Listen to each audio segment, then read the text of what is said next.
Sira public ನ್ಯೂಸ್ಗೆ ಸ್ವಾಗತ. ಹೆಮ್ಮೆಯ ನಾಡ ಹಬ್ಬ ದಸರಾಗೆ ಸಕಲ ಸಿದ್ಧತೆ. ದಸರಾ ಹಬ್ಬದ ಕೇಂದ್ರ ಬಿಂದು ಜಂಬೂ ಸವಾರಿಗೆ ಸಜ್ಜಾದ ಗಜಪಡೆಯ ಪಯಣ ಮೈಸೂರು ಅರಮನೆಯ ಕಡೆಗೆ. ಕ್ಯಾಪ್ಟನ್ ಅಭಿಮನ್ಯು ಹಾಗೂ ತಂಡ ನಾಳೆ ಮೈಸೂರಿಗೆ ಪಯಣದ ಸಲುವಾಗಿ ಇಂದು ಗಜಪಡೆಗೆ ನಡೆದ ಪುಷ್ಪಾರ್ಚನೆ ಹಾಗೂ ವಿಶೇಷ ಪೂಜಾ ಕಾರ್ಯಕ್ರಮ. ವಿಶ್ವವಿಖ್ಯಾತ ಮೈಸೂರು ದಸರಾ ಮಹೋತ್ಸವಕ್ಕೆ ದಿನಗಣನೆ ಆರಂಭವಾಗಿದ್ದು, ಮೈಸೂರು ದಸರಾದ ಪ್ರಮುಖ ಆಕರ್ಷಣೆಯಾಗಿರುವ ಜಂಬೂ ಸವಾರಿಗಾಗಿ ದಸರಾ ಗಜಪಡೆ ಬುಧವಾರ ಮೈಸೂರಿನ ಅರಣ್ಯ ಭವನದ ಆವರಣಕ್ಕೆ ಕ್ಯಾಪ್ಟನ್ ಅಭಿಮನ್ಯು ಹಾಗೂ ತಂಡ ಆಗಮಿಸಲಿದ್ದು, ಈ ಗಜಪಡೆಯ ಪಯಣಕ್ಕೆ ಇಂದು ಮೈಸೂರು ಜಿಲ್ಲೆ ಹುಣಸೂರು ತಾಲೂಕಿನ ವೀರನಹೊಸಹಳ್ಳಿಯಲ್ಲಿ ನಡೆದ ಗಜ ಪಯಣ ಸಮಾರಂಭ. ಇಂದು ಬುಧವಾರ ಬೆಳಗ್ಗೆ 10:20 ರಿಂದ 10:45 ಶುಭ ಮುಹೂರ್ತದಲ್ಲಿ ಗಜಪಡೆಗೆ ಪುಷ್ಪಾರ್ಚನೆ ನೆರವೇರಿಸಿ ಗಜಪಡೆಯ ಪಯಣಕ್ಕೆ ಚಾಲನೆ ನೀಡಿದ ಅರಣ್ಯ ಸಚಿವ ಈಶ್ವರ್ ಖಂಡ್ರೆ ಕಾರ್ಯಕ್ರಮದಲ್ಲಿ ಭಾಗಿಯಾಗಲಿದ್ದಾರೆ. ಇನ್ನು ಜಿಲ್ಲಾ ಉಸ್ತುವಾರಿ ಸಚಿವ ಡಾಕ್ಟರ್ ಮಹದೇವಪ್ಪ, ಸ್ಥಳೀಯ ಶಾಸಕರು. ಮೊದಲ ಹಂತದಲ್ಲಿ ಗಜಪಡೆಯ ಕ್ಯಾಪ್ಟನ್ ಅಭಿಮನ್ಯು ನೇತೃತ್ವದ 9 ಆನೆಗಳು ಆಗಮಿಸಲಿದ್ದು, ತದನಂತರ ಎರಡನೇ ಹಂತದಲ್ಲಿ 5 ಆನೆಗಳು ಮೈಸೂರಿಗೆ ಆಗಮಿಸಲಿವೆ. ಇನ್ನಷ್ಟು ಹೆಚ್ಚುವರಿಯಾಗಿ 4 ಮೀಸಲು ಆನೆಗಳನ್ನು ಅಧಿಕಾರಿಗಳು ಗುರುತಿಸಿದ್ದಾರೆ. ಅಗತ್ಯವಿದ್ದರೆ ಮಾತ್ರ ಈ ಮೀಸಲು ಆನೆಗಳನ್ನು ಕರೆತರಲು ತೀರ್ಮಾನ ಕೈಗೊಳ್ಳಲಾಗಿದೆ ಎಂದು ಅಧಿಕಾರಿಗಳು ತಿಳಿಸಿದರು. ಆನೆಗಳು ಹಾಗೂ ಮಾವುತರ ವಾಸ್ತವ್ಯಕ್ಕಾಗಿ ಅರಮನೆ ಆವರಣದಲ್ಲಿ ಈಗಾಗಲೇ ಸಕಲ ವ್ಯವಸ್ಥೆಯನ್ನ ಕಲ್ಪಿಸಿಕೊಡಲಾಗಿದೆ. ಈ ಸಂದರ್ಭದಲ್ಲಿ ಅರಣ್ಯ ಇಲಾಖೆ ಪಿಸಿಸಿಎಫ್ ಕುಮಾರ್ ಪುಷ್ಕರ್, ಹುಲಿ ಯೋಜನೆ ನಿರ್ದೇಶಕರಾದ ಡಾಕ್ಟರ್ ಬಿ ರಮೇಶ್ ಕುಮಾರ್, ಮೈಸೂರು ವಲಯದ ಸಿಎಫ್ ಮಾಲತಿ ಪ್ರಿಯಾ ಹಾಗೂ ನಾಗರಹೊಳೆಯ ಆರ್ಎಫ್ಒ ಹಾಗೂ ಸಿಬ್ಬಂದಿ ವರ್ಗದವರು, ಸ್ಥಳೀಯರು ಉಪಸ್ಥಿತರಿದ್ದರು.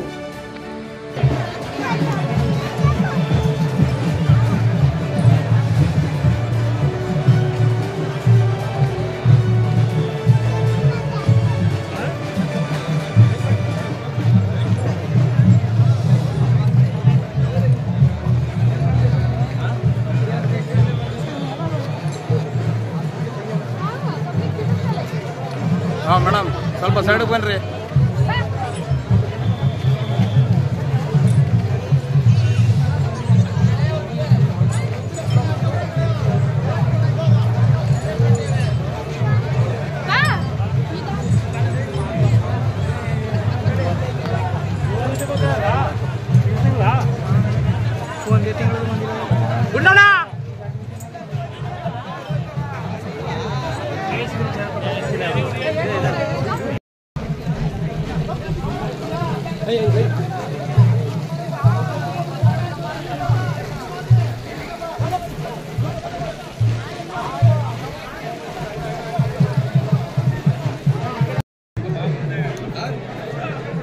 ಎರಡು ಬೇಕು ಸರ್, ಆಮೇಲೆ ಪೇಪರ್ಗೆ ಹಾಕದ್ ಬೇಡವೆ.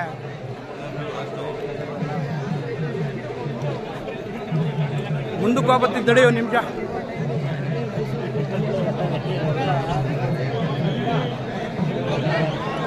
ಒಂಚೂರು ಸ್ವಲ್ಪ ಸೈಡ್ ಹಿಂಗೆ.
ಎಷ್ಟೇ ದುಡ್ಡಿದ್ರೂ ಆಯುಷ್ನ ಕೊಂಡ್ಕೊಳ್ಳೋಕ್ಕೆ ಸಾಧ್ಯನೇ ಇಲ್ಲ.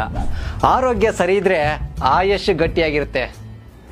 ಆರೋಗ್ಯ ಸರಿ ಇರಬೇಕು ಅಂತಂದ್ರೆ ನಿಮ್ಮ ಅಡಿಗೆಯಲ್ಲಿ ಪ್ರತಿದಿನ ಜೀನಿ ಗಾಣದ ಎಣ್ಣೆ ಬಳಸಿ. ಜೀನಿ ಗಾಣದ ಕಡಲೆಕಾಯಿ ಎಣ್ಣೆ, ಕೊಬ್ಬರಿ ಎಣ್ಣೆ ಎಲ್ಲ ಮೆಡಿಕಲ್ ಶಾಪ್, ದಿನಸಿ ಅಂಗಡಿ ಹಾಗೂ ಸೂಪರ್ ಮಾರ್ಕೆಟ್ಗಳಲ್ಲಿ ಲಭ್ಯ.